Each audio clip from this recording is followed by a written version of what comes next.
How much did you buy this house for? Wait, what? Why? So it turns out we found the secret to buying a home for $0 down. Is it a scam? Is it real? It felt a little fake. That's what we're gonna go find out. People are like, you're crazy, you're crazy, you're crazy, you're crazy. I was told I was crazy for 4 years. And then last week, one of my good friends that called me crazy for 4 years, it was like, how do I do what you're doing?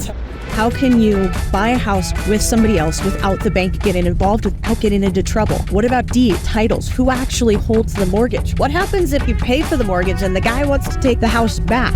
We're gonna break this down for you. Imagine this. You want to buy a house, but you don't have the 20% to put down. I mean, the average house in the US costs a couple $100K. That means you'd have to have $20K to put down. What if you could buy a house without a down payment? And the other scenario is, let's say that you are in a house, but you're underwater. You can't sell it. You need to get out of that thing, but nobody's buying. Apparently, this guy has the answer. Let's go check this out, huh? This is Pace. He basically pioneered this thing called creative financing, or what he calls sub-2 deals, and flipped a bunch of houses and became so famous that HGTV called and wanted him to do a show called Triple Digit Flip. What does he do? His secret is called creative financing. And we're going to find out exactly what that means today. And is it even legal?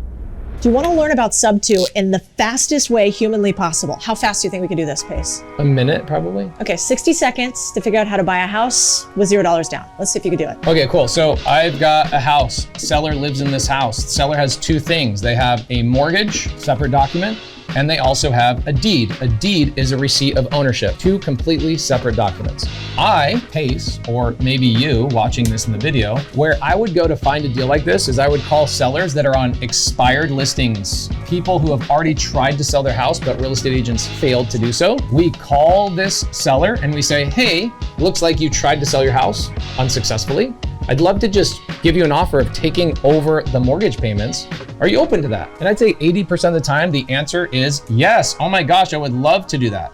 I do a lot of these stories on my YouTube channel. And the seller says, how does that work? I go, well, the mortgage stays in your name. You move out of the house and the deed gets transferred to my name through a title company. And the title company issues insurance to make sure that all the paperwork was done and everything was done legally.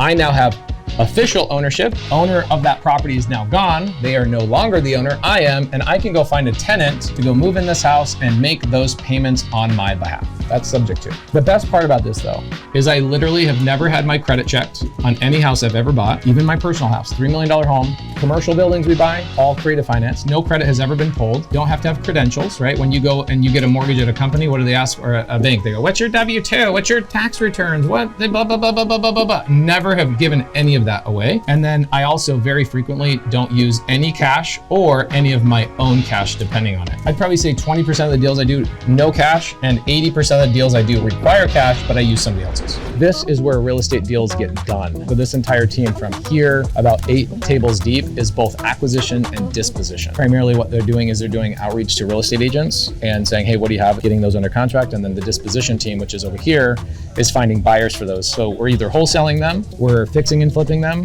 which I'm not a big fan of fix and flip anymore, but we still do it for the TV show, and then buying and holding them. You do not have real estate licenses. Hell no. I would never waste my time with a real estate license. But this is rare. So rare, in fact, that it turns out a whole subset of people hate Pace for this exact idea. Yeah, and your brokers hate you for this. Yeah, and I hate them just as much.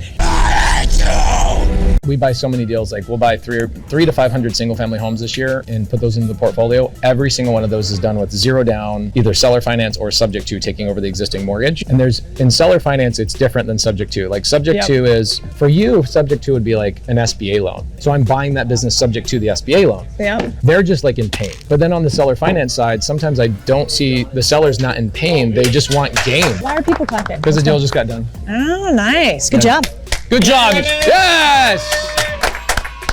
I want to get into the details of this. Okay. Specifically, I want to talk about the underlying risks. Of course, yeah. And break them down. Every type of deal you do is going to have risks. There were a bunch of risks that I was concerned about. Like, what happens if I actually do this deal and then they don't agree to subject to? Or what happens if I do this deal on subject to and then I can't sell it? But Pace remedied some of those. The devil is in the details here. There's a lot of ways that I see that you could mess this up. So pay super close attention throughout this video. Making sure you don't go longer than the 10-day period in order to lose your down payment is a huge micro detail that can have macro level results. Yeah, and what's great is that you'll have the contract with the seller. You have 10-day inspection period. period. So I have an out for 10 days. Yep. And I have 10 days to find my buyer. Oh God, that's I have interesting. zero risk. Yes, but what happens if I go past the 10 days? My buyer has now put in earnest money Yep. before my 10 days is up. Yeah. So if we breach contract, the seller gets that earnest money, I walk away. Still no risk. What if you don't have a buyer yet? No, I would go into contract without a buyer, but I wouldn't go past my inspection period without a buyer. Copy. If you have a business and it's growing, A, congrats, B, surprise. You're also now a content creator.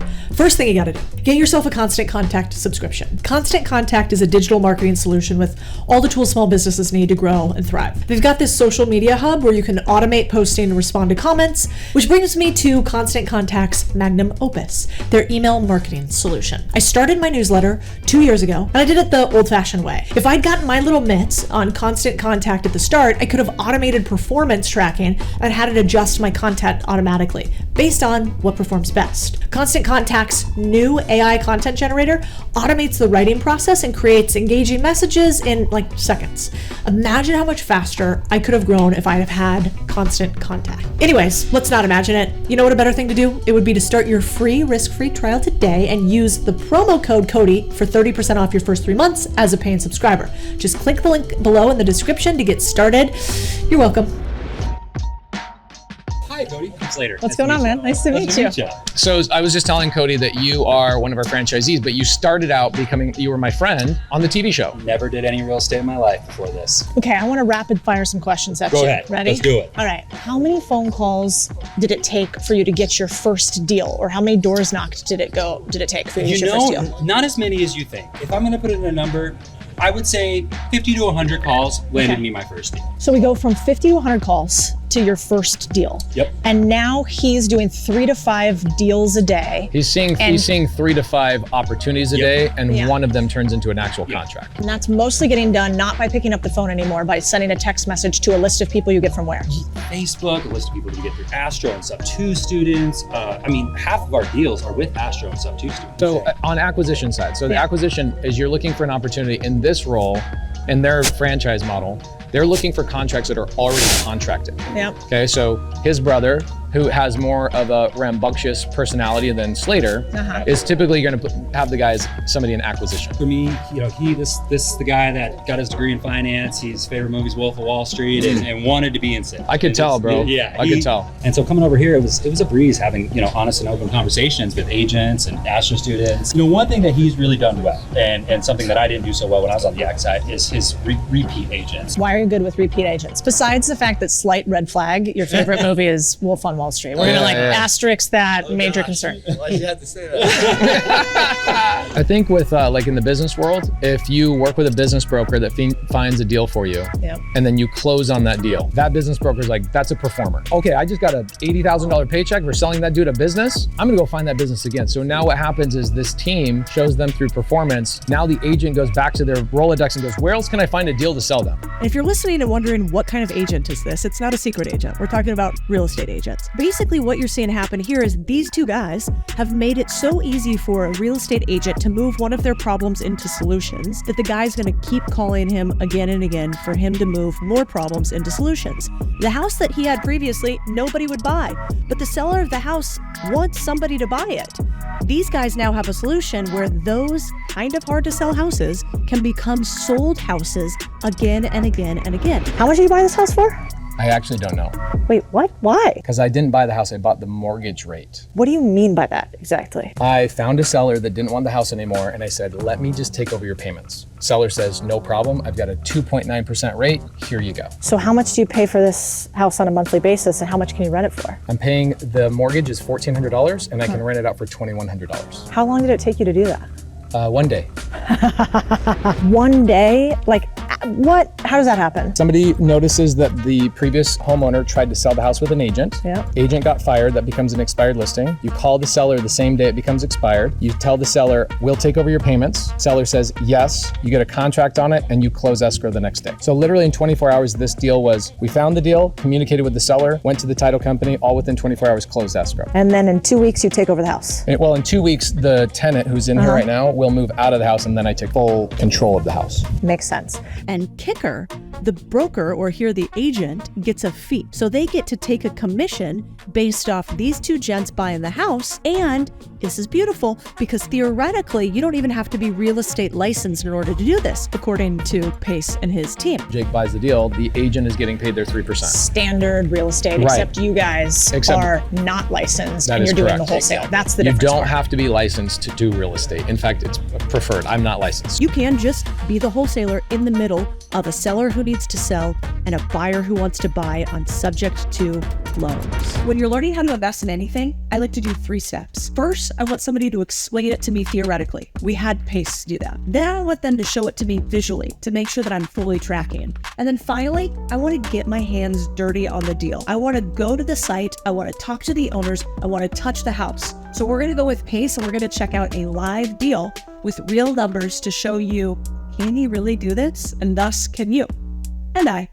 Let's talk about some of the costs to maybe refurb the place a little bit, or clean it up, or costs for actually doing the transaction. How do you cover those, or how much do those cost? When I first started in the business, people would say on the radio, you can do real estate with no money out of your pocket and no credit, no credentials. I was like, bullshit, you're so full of shit. And then when I actually learned this, it's true. I am taking over somebody else's payments. I'm not using my credit. I'm not using credentials. And when I say I'm not using my own cash, it doesn't mean that this property doesn't need cash. It just means I'm going to use maybe, we call them private money lenders, but they're like nurses, doctors, people that have extra cash that don't know what to do with it. I will borrow for closing costs and furniture to get that property furnished with like a midterm rental or potentially just regular rental. I'll be all in $15,000, but I don't want to use my $15,000. So I'll go to somebody that says, I've got $15,000 in a retirement account that's not making me, I mean, how many people are making money in their retirement accounts? Nobody. Right, but if I paid you 10% interest only on $15,000 and it goes back into your 401k or you're self-directed, now you're making that return tax-free and it's actually making you a return. I think people all the time also think if you have money, you have to use money. So it's not just that people doing these deals are people who don't have any cash. Right. It actually could just be you and I think, are both really cheap with our capital. We know that every dollar that we spend needs to make $5, $10, $15, $50. And one of the best ways to do that is use other people's money, even when you got it. Right, and you and I are in the business. So our expectation of a return, I'm not okay with a 10% return. I'm in the business. I want a 200% return, a 400% return. So for example, if I go sell a house like this in 10 years and I have a $100,000 profit when I sell the house, I'm not even going to use that 100 grand to put back into real estate. I'm going to go buy a title company, or I'll go buy a laundromat, or I'll do something that you're doing, because my upside is so much larger than putting it into my own deals. So I go to people that have an expectation of a lower return when I'm buying real estate. The other part that I like too is I like to buy, like you said, cash flowing businesses that generate a lot of cash. But what comes with that, we talked about this yesterday, is taxation. Right. Then I got to pay the tax man and the IRS. And, I'm only comfortable with doing so much of that. And so I think real estate offsets that. Also, not that there's not any risk in real estate, there is, just like there is in business buying. Yeah. But you have an asset that has a lot less variance than you do in businesses. Yeah. Businesses can go up and down quite a lot. Real estate, it would be pretty crazy if you had a 75% loss on your real estate in a year. That would be hard to have. So it's kind of nice to offset the cash flowing businesses with little pieces of real estate you can have. So you got the house, you did your cool creative financing deal, you've used this private lender so you don't have a bunch of cash out of pocket. Now you need to rent the place. How do you do that? What are the first couple steps? Well, you make a decision on your exit strategy before you buy the property. Definitely. Right? Because you have to go, okay, I'm taking over somebody's payments at $1,380. What is the likelihood of me bringing in more money than it costs me? And I have 11 exit strategies that I choose based on neighborhood. If it's a nicer neighborhood like this, I might do a midterm rental. I will not do a short-term rental here. I don't really love short-term rental anyway. Or I'll do a regular rental. In other markets, I'll do like a pad split or other things. But my exit strategy here will either be a midterm rental with like traveling nurses or a regular rental with regular tenants. How do I find those tenants? When I first started, I did it myself, stupidly, but you have to start somewhere. I now have a nationwide property management company. I use a company called Mind Property Management, MYND. They're nationwide, and so they're systematized in all my markets. And we got a new house, we're closing escrow in a week, and they start marketing for a tenant before I even own the property. I think I'm convinced that you can buy a house for $0 down. In fact, I'm so convinced I'm gonna buy an office in Austin. I'm gonna try to do it subject to with $0 down. Why don't you guys comment below if you want me to look at some of the deals you're analyzing? I'll tell you the things that I notice. Oh, and also if you like this video, make sure to subscribe. When I watch Pace, you know what I see? I see a guy who got a whole universe of humans who told him you can't do it that way, and he said, fuck it, watch me.